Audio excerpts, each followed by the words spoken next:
بسم اللہ الرحمن الرحیم الحمد لأہلہ والصلاة علی اہلہا اما بعد۔ باب چل رہا ہے، باب نمبر 21۔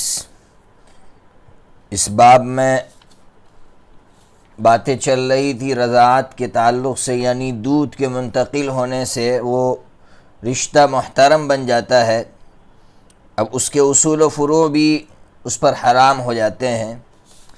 اس باب کی ایک حدیث جس کا نمبر تھا 5099، اس کی تشریح ہو گئی۔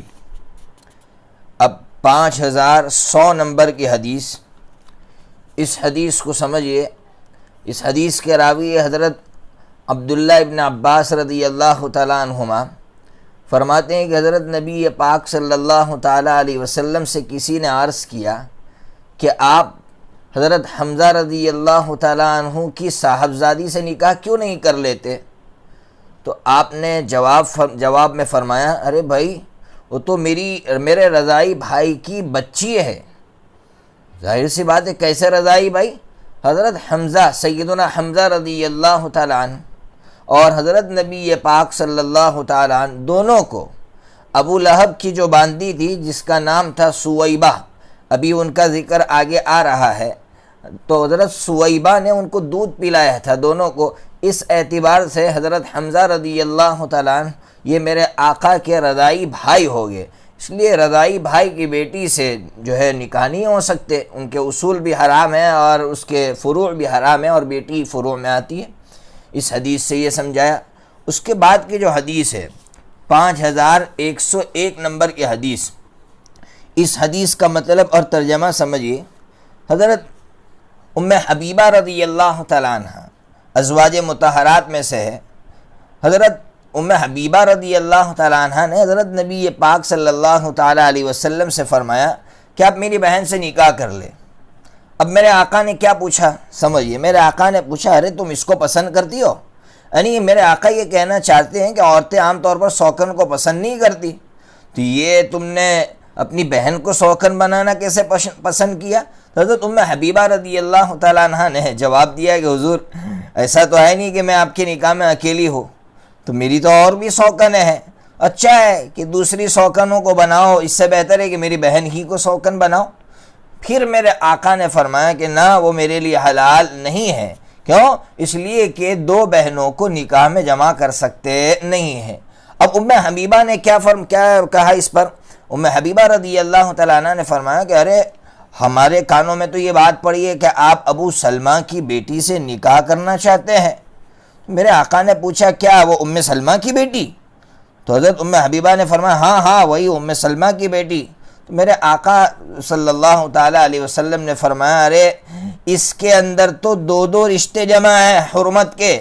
ایک تو یہ ہے کہ وہ میری ربیبہ ہے، یعنی میری گود میں ہے، ظاہر سی بات ہے ربیبہ، اس کا نکاح جو ہے اس کے ساتھ حرام ہو جاتا ہے اگر اس کی ماں کے ساتھ صحبت ہو گئی ہے، تو ماں کے ساتھ صحبت ہونے کی وجہ سے وہ میرے لیے حلال نہیں ہے۔ اور دوسری بات کہ وہ جو ہے میری رضائی بھتیجی ہے۔ پھر آگے فرمایا کہ ابو سلمہ کو جو ہے سویبہ نے اور مجھے دونوں کو سویبہ نے جو ہے دودھ پلایا تھا، اس اعتبار سے یہ ابو سلمہ کی بیٹی وہ میری رضائی بھتیجی بھی ہوتی ہے، گویا دو رشتے جمع ہے۔ جب دو رشتے جمع ہے تو اس کے ساتھ کیسے میں نکاح کر سکتا ہوں؟ بہرحال پھر میرے آقا نے فرمایا، دیکھو تم مجھ پر اپنی بیٹیوں کو اور اپنے بہنوں کو پیش مت کیا کرو، اس لیے کہ ان کا جمع کرنا آپس میں حلال نہیں ہے۔ اس کے بعد حضرت سویبہ، ان کے تعلق سے حضرت عروہ رحمۃ اللہ علیہ نے تفصیل بیان کی کہ حضرت سویبہ کون تھی۔ دیکھیے حضرت سویبہ یہ ابو لہب کی باندی تھی۔ ان کے اسلام کے بارے میں اختلاف ہے کہ یہ مسلمان ہوئی تھی یا نہیں تھی، لیکن راجح قول یہ معلوم ہوتا ہے کہ بھئی یہ مسلمان تھی۔ ان کے اسلام کے تعلق سے راجح قول یہ معلوم ہوتا ہے کہ یہ اسلام کی حالت میں ان کا انتقال ہوا ہے، اور یہ ابو لہب کی باندی تھی۔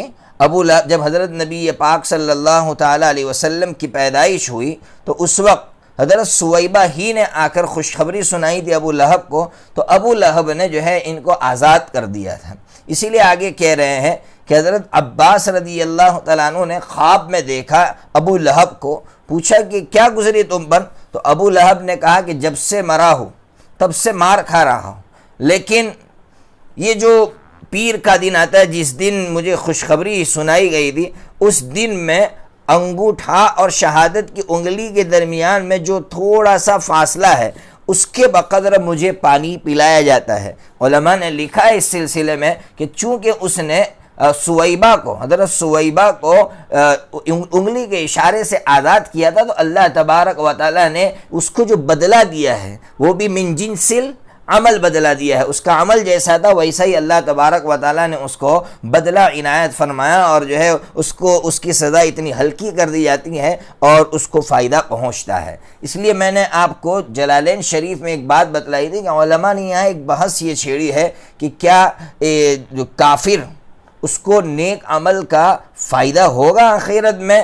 تو میں نے کہا تھا کہ علماء کی دو جماعت، ایک جماعت کہہ رہی کہ نہیں ہوگا، ایک جماعت کہہ رہی ہوگا، لیکن فیصلہ کن بات میں نے آپ کو سنائی تھی، وہ بات یہ تھی کہ میرے آقا صلی اللہ تعالیٰ علیہ وسلم کو اگر کافر نے فائدہ پہنچایا تو اس کے اس عمل کا فائدہ اس کو ہوگا، لیکن اگر کسی اور کو فائدہ پہنچایا تو اس کو فائدہ نہیں ہوگا۔ جیسے حضرت ابو طالب نے ہمارے آقا کو فائدہ پہنچایا تو حضرت ابو طالب کو فائدہ ہوگا آخرت میں، اسی طرح ابو لہب نے فائدہ پہنچایا تو ابو لہب کو فائدہ ہو رہا ہے۔ معلوم یہ ہوا کہ میرے آقا کے ساتھ اگر اس کا عمل وابستہ ہے تو فائدہ ہوگا، اور اگر میرے آقا کے ساتھ اس کا عمل وابستہ نہیں ہے تو فائدہ نہیں ہوگا۔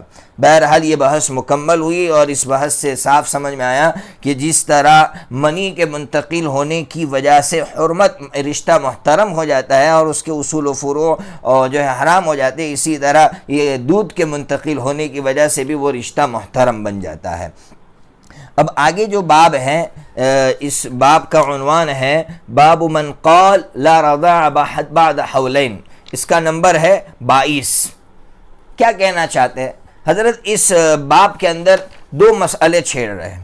ایک تو یہ کہنا چاہتے ہیں کہ رضاعت کی مدت کتنی ہے، یعنی کتنی مدت میں آپ دودھ پلائیں گے تو حرمت ثابت ہوگی، وہ رشتہ محترم بنے گا۔ صحیح بات یہ کہ یہاں چونکہ میں نے اس سے پہلے آپ کو بتلایا تھا کہ حضرت امام بخاری رحمۃ اللہ علیہ من لا رہے، من اس کا مطلب اختلاف کی طرف اشارہ ہے کہ اس میں اختلاف ہے۔ آپ نے پڑھ لیا ہے کہ حضرت امام ابو حنیفہ رحمۃ اللہ علیہ 2.5 سال کے قائل تھے، اور جو ہے باقی سارے ائمہ حتیٰ کہ حضرات صاحبین کا بھی کہنا ہے کہ نہیں 2 سال رضاعت کی مدت ہے، اور فتویٰ بھی صاحبین کے قول پر ہے۔ جب فتویٰ صاحبین کے قول پر ہے تو مجھے امام صاحب کے جو ہے دعوے پر دلیل دینے کی کوئی ضرورت نہیں ہے، اور بات بھی یہی صاف ستھری معلوم ہوتی ہے جو صاحبین فرما رہے اور ائمہ ثلاثہ فرما رہے کہ رضاعت کی مدت 2 سال ہے، کیونکہ قرآن مجید نے صاف لفظوں میں کہہ دیا حولین کاملین، 2 سال ہے مکمل، اس لیے اب اس سے قرآن مجید سے آگے بڑھ کر اور کوئی دلیل نہیں دی جا سکتی ہے، اس لیے راجح قول وہی ہے جو صاحبین فرما رہے، ائمہ ثلاثہ فرما رہے ہیں۔ دوسرا مسئلہ جو چھیڑا ہے حضرت امام بخاری رحمۃ اللہ علیہ نے، اس کا عنوان ہے ما یحرم من قلیل الرضاع و کثیرہ۔ اس کو سمجھیے، یعنی کتنا دودھ پلانے کی وجہ سے حرمت ثابت ہوگی۔ دیکھیے ایک مسئلہ تو آپ کو اوپر والا سمجھ میں آ گیا ہوگا، یعنی 2 سال کے اندر اگر دودھ پلاتی ہے عورت تو حرمت ثابت ہوگی، 2 سال کے بعد اگر پلاتی ہے تو حرمت ثابت ہونے والی نہیں ہے۔ اس لیے عام طور پر لوگ مسئلہ پوچھتے ہیں کہ اگر کسی نے اپنی بیوی کا دودھ پی لیا تو اس سے حرمت ثابت ہوگی؟ تو نہیں ثابت ہوگی، گرچہ بیوی کا دودھ پینا کیسا ہے وہ الگ مسئلہ ہے، لیکن اگر بیوی کا دودھ پی لیا تو حرمت ثابت نہیں ہوگی، اس لیے کہ وہ رضاعت کی مدت میں نہیں پی رہا ہے، 2 سال کا ہوتا اور اس سے پہلے اگر اس کو یہ دودھ پلایا جاتا تو حرمت ثابت ہوتی۔ گویا اس سے یہ بات سمجھ میں آئی کہ اتنی مدت میں دودھ پلا رہا ہے کہ جس مدت میں وہ دودھ اس بچے کی غذا بن سکے، اور وہ 2 سال ہی کے اندر کی مدت ہے، اس لیے 2 سال کے اندر کی مدت میں اگر دودھ پلائے گی تو حرمت ثابت ہو۔ اب دوسرا مسئلہ، کتنا دودھ پلانے کی وجہ سے حرمت ثابت ہوگی؟ تو سنیے، حضرت امام ابو حنیفہ رحمۃ اللہ علیہ اور حضرت امام مالک رحمۃ اللہ علیہ، ان کا کہنا ہے کہ 1 قطرہ بھی پلا لیا، 1 قطرے کی وجہ سے بھی حرمت ثابت ہو جائے گی۔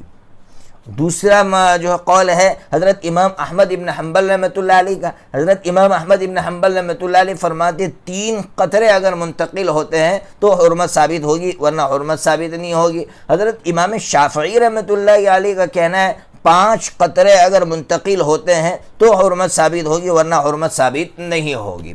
اب دلائل سمجھیے، دلائل کیا ہے؟ دیکھیے حضرت امام ابو حنیفہ اور حضرت امام مالک رحمۃ اللہ علیہ کی دلیل تو قرآن مجید کی آیت ہے کہ قرآن مجید میں کہا وَأُمَّهَاتُكُمُ اللَّاتِي أَرْضَعْنَكُمْ، تمہاری وہ مائیں جنہوں نے تم کو دودھ پلایا ہے۔ قرآن نے یہ نہیں کہا کتنا دودھ پلایا ہے، جب قرآن میں مطلق ہے تو یہ بات مطلق رکھی جائے گی، بس اس کو مقید نہیں کیا جا سکتا۔ ان حضرات کی یہ رائے ہے۔ حضرت امام احمد ابن حنبل رحمۃ اللہ علیہ کی دلیل کیا ہے؟ وہ دلیل میں وہ مشہور روایت جو صحیح مسلم کے اندر ہے کہ لا تحرم المسۃ ولا المستان ولا الاملاجۃ ولا الاملاجتان والی حدیث کہ ایک مرتبہ یا دو مرتبہ کے چوسنے سے حرمت ثابت نہیں ہوتی ہے، تو پھر کس سے؟ تو کہا 3 مرتبہ کے چوسنے سے حرمت ثابت ہوتی ہے۔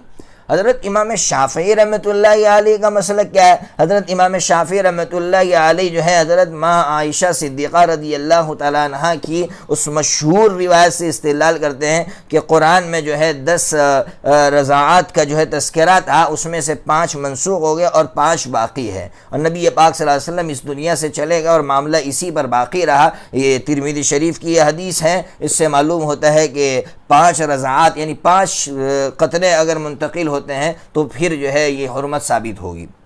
دیکھیے جواب دینے کی ضرورت، حضرت امام احمد ابن حنبل نے جو روایت پیش کی وہ روایت تو بالکل صحیح ہے، لیکن اس روایت کا جواب یہ دیا گیا ہے۔ ایک جواب تو یہ دیا گیا ہے جو حضرت عبداللہ ابن عباس رضی اللہ تعالیٰ عنہما سے کسی نے جب یہ حدیث ان کے سامنے پیش کی تھی تو حضرت ابن عباس رضی اللہ عنہما نے فرمایا تھا قد کان ذالک، ارے بھائی یہ مسئلہ پہلے تھا بعد میں منسوخ ہو گیا، اب تو ایک مرتبہ دودھ پلانے سے بھی حرمت ثابت ہو جائے گی، اس لیے ایک جواب تو یہ دیا گیا ہے کہ یہ حکم منسوخ ہو گیا ہے۔ دوسرا جواب حضرت امام احمد ابن حنبل رحمۃ اللہ علیہ کی اس حدیث کا یہ دیا گیا ہے کہ عام طور پر بچہ جب دودھ پیتا ہے ماں کا تو آپ نے دیکھا ہوگا پستان منہ میں لیتا ہے چھوڑ دیتا ہے، پھر پستان منہ میں لیتا ہے چھوڑ دیتا ہے، تو میرے آقا نے فرمایا اس طرح 1-2 مرتبہ صرف پستان منہ میں لینے سے حرمت ثابت نہیں ہوگی، یقیناً جب دودھ منتقل ہو جائے گا تب حرمت ثابت ہوگی، اس سے پہلے حرمت ثابت نہیں ہوگی۔ حضرت امام شافعی رحمۃ اللہ علیہ کو کیا جواب دیں گے؟ یہ تو بچہ بھی جواب دے سکتا ہے۔ حضرت امام شافعی رحمۃ اللہ علیہ سے کہیں گے ماں عائشہ کہہ رہی ہے کہ 5 رضاعات کا تذکرہ قرآن میں ہے، تو کہاں ہے بتائیے آپ، کہیں قرآن میں تو ہم کو ملتا نہیں ہے، اس لیے یہ بات گلے سے نیچے نہیں اترتی ہے۔ اور ویسے بھی جو حضرت امام ابو حنیفہ اور امام مالک رحمۃ اللہ علیہ کہہ رہے ہیں وہ بات اصولاً بھی صحیح ہے اور عقلاً بھی صحیح ہے۔ کیوں؟ اس لیے کہ آپ نے اصول فقہ کا ایک قاعدہ پڑھ لیا ہے کہ جب کوئی چیز مخفی ہو، اس کو جانا نہ جا سکتا ہو، تو جو چیز ظاہری ہوگی اسی پر حکم جو ہے دائر ہوگا، حکم اسی کے ذریعے لاگو ہوگا۔ جیسے یہاں مسئلہ ہے کہ بھئی دودھ پیا، اس کا جوس بنا نہیں بنا، ماں کا جوس بنا نہیں بنا، کتنے قطرے سے ماں کا جوس بنتا، ماں کا دودھ اس کے اندر جا کر جوس بنتا ہے نہیں بنتا، یہ بات مخفی ہے، تو بس ختم ہو گیا، جب ایک قطرہ چلا گیا ختم، حکم مرتب ہو جائے گا کہ بھائی حرمت ثابت ہو جائے گی۔ جیسے آپ نے جو ہے سفر کے متعلق پڑھ لیا تھا کہ اصل علت تو مشقت ہے، لیکن مشقت ہے نہیں ہے، یہ بات امر مخفی تھی، تو پھر سفر ہی کو اس کے قائم مقام کر کے حکم مرتب کر دیا کہ سفر شروع ہو گیا ختم، اب جو ہے قصر کیا جو ہے اس پر قصر ہوگی۔ بہرحال حضرت امام ابو حنیفہ رحمۃ اللہ علیہ اور حضرت امام مالک رحمۃ اللہ علیہ کی بات جو ہے یہ صحیح معلوم ہوتی ہے۔ اس کے بعد جو ہے حضرت امام بخاری رحمۃ اللہ علیہ نے حدیث پیش کی ہے، حدیث کا نمبر ہے 5102۔ اس حدیث کے اندر کیا ہے؟ نبی پاک صلی اللہ تعالیٰ علیہ وسلم ایک مرتبہ ماں عائشہ کے پاس پہنچی۔ حضرت ماں عائشہ کے پاس ایک آدمی بیٹھا ہوا تھا، میرے آقا کا چہرہ بدل گیا۔ آپ جانتے ہیں کہ میرے آقا نے اس کو ناپسند کیا کہ بھئی ایک غیر محرم مرد کو یہاں بٹھا کر رکھا ہے، تو ماں عائشہ نے عرض کیا اللہ کے رسول میں یہ میرا رضائی بھائی ہے، تو میرے آقا نے فرمایا کہ ارے کون رضائی بھائی ہے، نہیں برابر غور کر لیا کرو، اس لیے کہ رضاعت تو اس وقت ثابت ہوتی ہے جب وہ دودھ اس کی غذا بنے، یعنی 2 سال کے اندر دودھ پیا ہو تو وہ تمہارا رضائی بھائی بنے گا، اگر 2 سال کے بعد دودھ پیا ہو تو اس سے اس کا رضائی بھائی نہیں بنے گا۔ عام طور پر عرب میں ایسا ہوتا تھا کہ بڑی عمر تک بچوں کو دودھ پلاتے رہتے تھے، اس لیے میرے آقا نے ایسی بات بیان فرمائی ماں عائشہ سے کہ ایسے کسی کو رضائی بھائی مت بنا لو، دیکھو 2 سال کے اندر دودھ پلایا ہے تو رضاعت ثابت ہوگی ورنہ رضاعت ثابت نہیں ہوگی۔ بہرحال یہ مسائل تھے جو حضرت امام بخاری رحمۃ اللہ علیہ نے اپنی کتاب میں بیان فرمائے۔ اللہ تبارک و تعالی ان مسائل پر عمل کرنے کی ہمیں توفیق عطا فرمائے۔ وآخر دعوانا الحمد للہ رب العالمین۔